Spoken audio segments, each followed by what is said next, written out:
आप सभी का हमारे चैनल राजू यादव फिजिक्स पर बहुत बहुत स्वागत है। आज हम बात करते हैं 26वें क्वेश्चन की और ये कहना चाह रहा है हमसे कि यंग के द्विझिरी प्रयोग में झिर्रियों के बीच की दूरी 0.48 mm है तथा पर्दा 2.4 मीटर की दूरी पर रखा है। क्लियर। केंद्रीय दीप्त फ्रिंज एवं चतुर्थ दीप्त फ्रिंज के बीच की दूरी 1.2 सेमी मापी गई है। प्रयोग में उपयोग किए गए प्रकाश की तरंग दैर्घ्य को ज्ञात कीजिए। और ये भी क्वेश्चन रिपीटेड है, यहाँ लिखा है सी पेज 66। तो पहले ये क्वेश्चन ऐसे कैसे आपको करवा रखा है, आप अपने पुराने पेपर में जाकर इसको ढूंढ सकते हैं और वहाँ याद कर वापस अपनी कॉपी में इसे रिपीट करें, वापस लिखें। अगला क्वेश्चन देखो, आइंस्टीन का प्रकाश विद्युत समीकरण लिखिए। इसके आधार पर प्रकाश विद्युत प्रभाव के निष्कर्षों की व्याख्या कीजिए।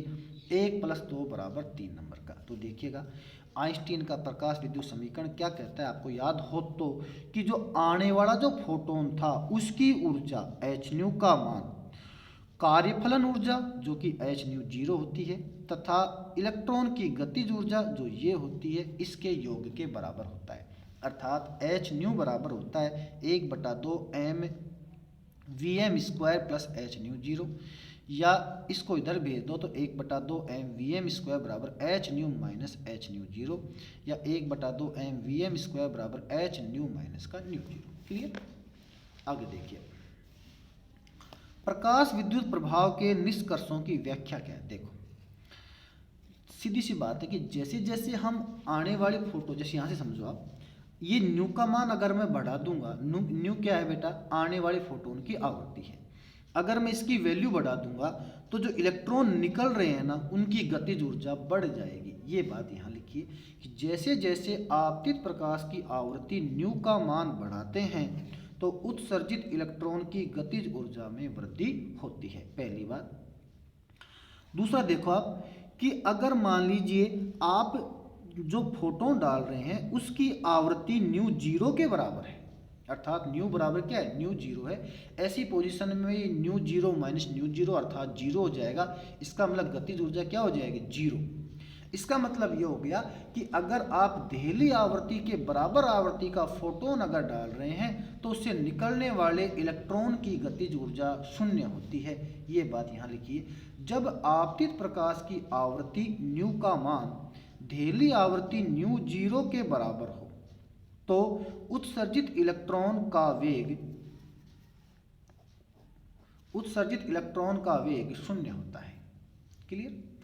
अब मान लीजिएगा अगर मैं तीव्रता बढ़ाऊं, देखो जब भी प्रकाश की तीव्रता बढ़ती है तो ये समझ लो आप, तीव्रता बढ़ने से आने वाले फोटोनों की संख्या बढ़ती है, जिससे ज़्यादा इलेक्ट्रॉन निकलते हैं और प्रकाश विद्युत धारा का मान बढ़ जाता है। लेकिन तीव्रता बढ़ाने से ऊर्जा कभी नहीं बढ़ती, इसको आप समझ लें अच्छे से। क्लियर। तो देखो आपतित प्रकाश की तीव्रता बढ़ाने से उसकी आवृत्ति न्यू पर कोई प्रभाव नहीं पड़ता है। तीव्रता अगर बढ़ाएंगे तो इस न्यू पर कोई प्रभाव नहीं पड़ता है। अगला कहना चाह रहा है नंबर 4 कि इलेक्ट्रॉन द्वारा पूर्ण फोटोन का अवशोषण होता है, इसके किसी अंश का नहीं होता। इसका मतलब ये है कि या तो इलेक्ट्रॉन संपूर्ण फोटोन को ग्रहण करेगा या फिर नहीं करेगा। ऐसा नहीं कि आधा फोटोन को एक्सेप्ट कर लिया आधे को छोड़ दिया, ऐसा नहीं होता है कि या तो संपूर्ण को एक्सेप्ट करेगा या नहीं करेगा। इसलिए हमने लिखा था कि इलेक्ट्रॉन द्वारा पूर्ण फोटोन का अवशोषण होता है, इसके किसी अंश का नहीं होता है। आगे देखिएगा अथवा में, अथवा कह रहा है कि डेविसन जर्मर का प्रयोग का वर्णन करो, पहला काम। फिर कह रहा है कि इसके निष्कर्ष लिखो। तो देखो आप ध्यान से, डेविसन जर्मर का प्रयोग में इलेक्ट्रॉन गन होती है और इस इलेक्ट्रॉन गन में एक फिलामेंट एफ होता है। क्या होता है, एक फिलामेंट एफ होता है। फिलामेंट एफ का संबंध अल्प विभव की बैटरी से होता है। फिलामेंट एफ का संबंध अल्प विभव की बैटरी से होता है और जब अल्प विभव की बैटरी को फिलामेंट से जोड़ देते हैं और इसमें करंट का फ्लो करते हैं तो ये फिलामेंट गर्म हो जाता है। जब फिलामेंट गर्म हो जाता है तो इससे इलेक्ट्रॉनों का उत्सर्जन होता है, लेकिन वो इलेक्ट्रॉन इधर उधर जा सकते हैं, इसलिए उन इलेक्ट्रॉनों को संकीर्ण किरण पुंज का रूप देने के लिए यहाँ 3 स्लिटें S1, H2 और H3 चित्रानुसार लगी रहती हैं। जब ये इलेक्ट्रॉन इन स्लिटों से गुजरते हैं तो एक संकीर्ण किरण पुंज का रूप ग्रहण कर लेते हैं। इस प्रकार से ये इलेक्ट्रॉन गन की संरचना है। जिस प्रकार से सिंपल जो गन होती है उससे गोली निकलती है, ठीक उसी प्रकार इलेक्ट्रॉन गन से इलेक्ट्रॉन निकलते हैं, ऐसा आप समझ सकते हो, और वो भी एक संकीर्ण किरण पुंज के रूप में।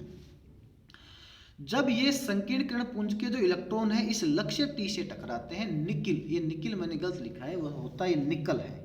क्लियर, मैं इसको निकल कर देता हूँ, निकिल शब्द ही गलत है।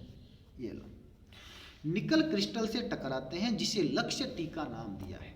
टकराते हैं तो इसका प्रकीर्णन होता है, प्रकीर्णन होने पर ये इलेक्ट्रॉन वापस इधर आ जाते हैं। यहाँ पर एक आयनन कोष्ठ होता है और आयनन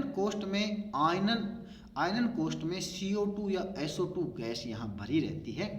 जब ये इलेक्ट्रॉन यहाँ पहुँचते हैं, CO2 या SO2 गैस तक पहुँचते हैं, तो उनका आयनन कर देते हैं, और उनका आयनन कर देने से इसमें आयनन धारा पैदा होती है, और उस आयनन धारा को इस इलेक्ट्रोमीटर के द्वारा मापा जा सकता है। यहाँ पर ये जो आयनन कोष्ठ है इसको वृत्तीय पैमाने पर घुमाने की व्यवस्था रहती है। ये वृत्तीय पैमाना आपको दिख रहा है। आगे बढ़ते हैं। देखो ध्यान से, जो बात मैं अब तक बोल रहा था वो अब यहाँ लिख भी रखी है, उसको समझिए अब कि इस प्रयोग के मुख्यतः 3 भाग होते हैं। पहली बात देखो, नंबर 1 इलेक्ट्रॉन गन, नंबर 2 लक्ष्य, और नंबर 3 आयनन कक्ष। क्लियर। नंबर 1 है इलेक्ट्रॉन गन। इलेक्ट्रॉन गन क्या कहता है, देखो इसमें एक फिलामेंट F लगा रहता है जिसका संबंध अल्प विभव बैटरी से होता है। इसमें S1 व S2 पतली स्लिट होती है जिसकी सहायता से इलेक्ट्रॉन पतली पुंज के रूप में प्राप्त होता है। क्लियर। नंबर 2 लक्ष्य T। लक्ष्य के रूप में निकल का क्रिस्टल लगा रहता है और यह अपने अक्ष पर घूम सकता है। घूमने का कारण यह कि भाई हम इसको थोड़ा सेट करके देखते हैं ताकि तीक्ष्णतम प्रकीर्णन प्राप्त हो। क्लियर। आयनन कक्ष क्या होता है, देखो आपतित किरण पुंज निकल के क्रिस्टल से टकराने के बाद आयनन कक्ष में प्रवेश करती है और आयनन कक्ष में CO2 या SO2 गैस भरी रहती है। ये तो होगी इसकी बनावट। अब बात करते हैं इसकी कार्य प्रणाली की। कार्य प्रणाली को देखो, सर्वप्रथम इलेक्ट्रॉन गन से वांछित ऊर्जा की इलेक्ट्रॉन पुंज को प्राप्त करते हैं। क्लियर। जो लक्ष्य से टकराकर आयनन कोष्ठ में प्रवेश करती है, जिसे उत्पन्न आयनन धारा को इलेक्ट्रोमीटर द्वारा माप लेते हैं। भाई उसके अंदर जो इलेक्ट्रॉन जो है वो आयनन कोष्ठ में जब एंटर करते हैं तो आयनन कोष्ठ में एंटर करने से वो इलेक्ट्रॉन उन CO2 या SO2 गैस से टकराते हैं और उनका आयनन कर देते हैं। आयनन कर देने से वहाँ आयनन धारा पैदा हो जाती है और उस आयनन धारा को इलेक्ट्रोमीटर द्वारा माप लेते हैं। तो आगे देखो, जब इलेक्ट्रॉन गन पर 54 वोल्ट का विभव आरोपित करते हैं, जब इलेक्ट्रॉन गन के ऊपर हम 54 वोल्ट का विभव लगाते हैं तो वहाँ तीक्ष्णतम प्रकीर्णन प्राप्त होता है, और वो तीक्ष्णतम प्रकीर्णन भी थीटा बराबर 50 डिग्री पर ऐसा होता है। तो विवर्तन के नियम के अनुसार n लैम्डा बराबर क्या होता है, d साइन थीटा, समीकरण नंबर 1 है। यहाँ n क्या है, विवर्तन की कोटि जो कि 1 के बराबर होती है। d क्या है, निकल के 2 परमाणुओं के मध्य की दूरी जो 2.15 एंगस्ट्रॉम होती है। थीटा का मान यहाँ पर 50 डिग्री होता है, तो साइन 50 का मतलब 0.66 होता है। ये मान समीकरण 1 में रखकर हल करें तो हमें लैम्डा का मान 1.65 एंगस्ट्रॉम प्राप्त होता है, समीकरण नंबर 2। क्लियर। डी ब्रोगली परिकल्पना से लैम्डा बराबर 12.27/√v होता है, या 12.27/√v का मान मैं जब 54 रखूं तो ये 1.66 एंगस्ट्रॉम प्राप्त होता है। मतलब डी ब्रोगली परिकल्पना तो ये हम फॉर्मूला पढ़ चुके थे उस परिकल्पना में, उसमें जब v की जगह 54 जो हमने यहाँ आरोपित किया था वो रखते हैं तो डी ब्रोगली के अनुसार तो लैम्डा का मान इतना प्राप्त होता है, और विवर्तन के नियम से यहाँ लैम्डा का मान इतना प्राप्त होता है। और हम देख रहे हैं कि दोनों लैम्डा इक्वल है। इसका मतलब कि डी ब्रोगली परिकल्पना से जो इलेक्ट्रॉन की तरंग दैर्घ्य प्राप्त हो रही है वो इस प्रयोग से प्राप्त तरंग दैर्घ्य से मैच कर रही है। इसलिए यहाँ पर ये लिख रखा है कि समीकरण 2 व 3 से प्रयोग से प्राप्त इलेक्ट्रॉन की तरंग दैर्घ्य का मान डी ब्रोगली परिकल्पना से प्राप्त तरंग दैर्घ्य के बराबर होता है। निष्कर्ष क्या कहते हैं कि इस प्रयोग से डी ब्रोगली परिकल्पना की पुष्टि होती है और इसके अनुसार जब इलेक्ट्रॉन गति करते हैं तब वह तरंग के रूप में गति करते हैं। ये बात यहाँ पर साबित हो गई है।